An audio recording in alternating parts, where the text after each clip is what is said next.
First of all, I just wanted to ask your understanding of the latest situation in Mariupol. The city is totally under siege, surrounded by enemy Russian troops, without electricity, water, heating, without telephone reception, in total deep silence. Because all the buildings and residential buildings have been destroyed, people are now sheltering in basements and are waiting for full evacuation. We've seen what happened in Bucha. How does that compare, do you think, to what must have happened in Mariupol?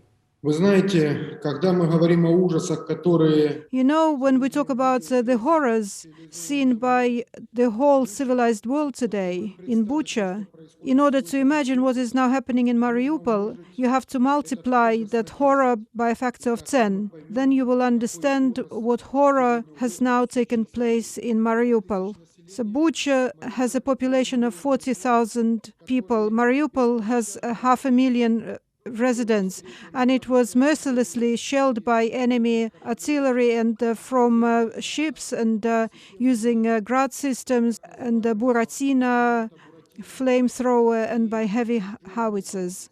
Do you have an estimate on the number of civilian casualties? На 21 марта Before the 21st of March, we managed to record the dead Mariupol residents. We were burying them in mass graves, unfortunately. By then, we had recorded the death toll of 5,000 civilians. I must also stress that shelling continued, and the number of bodies lying on the streets, which we hadn't managed to collect, counted in thousands. Sky News interviewed Dmitry Peskov last night. I want to ask you a little bit about what he said. He said that Mariupol is part of the independent state of Lugansk, and he wanted to assist them in their being independent and assist them from heavy suffering that they had from Ukrainian forces in the past, over the last 8 years. Первое, что Дмитрию Пескову надо учить географию. First of all, Dmitry Peskov must learn geography better. Part of Lugansk was never connected in any way with Mariupol. Mariupol was part of Donetsk region. And when in 2014 and 2015 they tried to capture the city of Mariupol, then it was Mariupol residents did everything to prevent that it become part of the so-called Donetsk People's Republic. And I think that's when this anger was born against Mariupol and all those atrocities and destruction and thousands of Mariupol residents. It shows that it was then that Mariupol refused to bow to the so-called Great Federation of Russia and remained part of an independent and democratic Ukraine. But according to Vladimir Putin's spokesman, your city needs to be liberated from nationalistic battalions. Но тогда, исходя из того, что Путин говорит, When Putin says that we need to be liberated from nationalists, then how do you see that they destroyed the city by 90%? It means that in every building in the city of Mariupol, all the residents were nationalists. My mother, my brother, their families. All the peaceful children sheltering in the drama theater on which they dropped 2 air bombs. All those people, all those pregnant women in the maternity hospital, which was also hit by an airstrike, and also the hospital where 50 wounded people, civilian people, were burnt. Were they all nationalists? But are there nationalists who are terrorizing Mariupol prior to this invasion? но это миф, это This is just a myth. This is just a Russian propaganda and the narrative which they try to use to brainwash their own citizens, Russian citizens, to justify those atrocities which they committed and are committing in Ukraine. You must understand that Russian-speaking people live in Mariupol. 98% of the population speak Russian, and half of the population are ethnic Russians. This is all lies spread by Putin himself, together with his so-called leaders of this special operation. How has the feeling of the people of Mariupol changed in the last few weeks, since this invasion started, how has that sentiment towards Russia changed?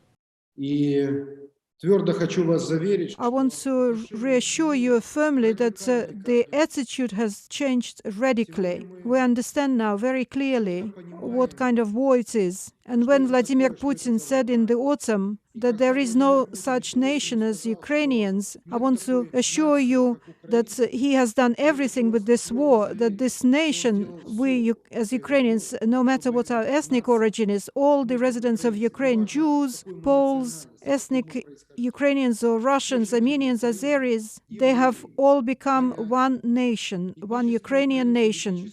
I just wanted to get your reaction to what's happened today at Kramatorsk.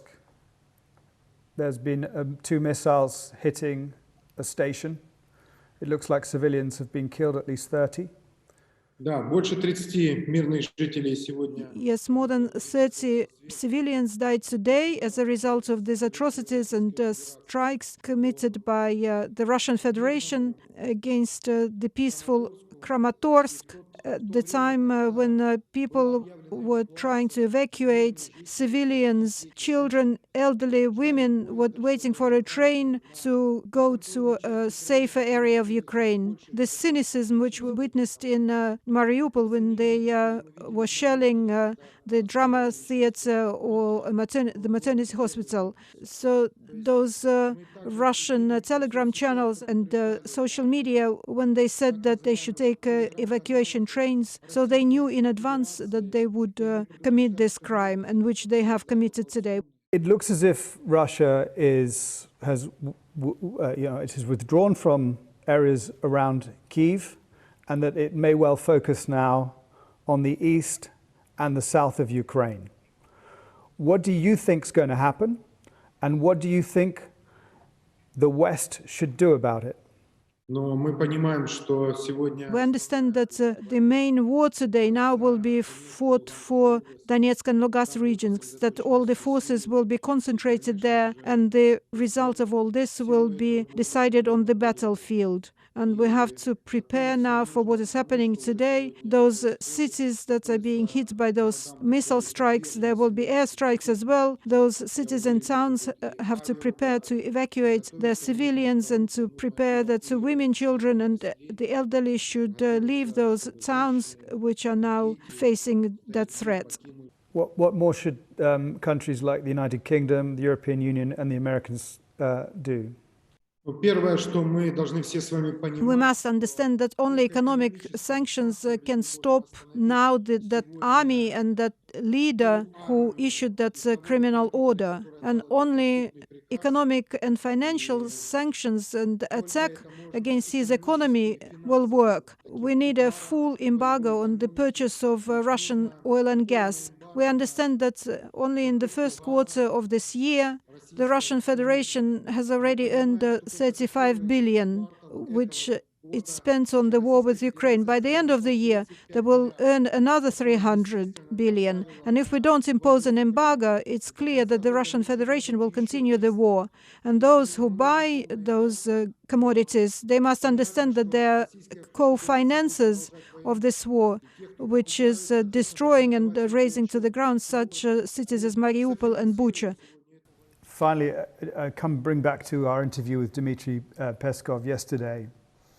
He said that the images we've seen of civilians who look like they've been shot are fake. He said that the hospital, as we've heard before, images we saw from Mariupol were faked. How can you prove that they're not faked? There are many witnesses now, the witnesses of the tragic events in Mariupol, in the drama theater. My mom is one of those witnesses. She spent 20 days there, sheltering, hiding against Russian strikes. There are many witnesses who are ready and are already giving evidence against those atrocities committed by the Russian Federation and Putin.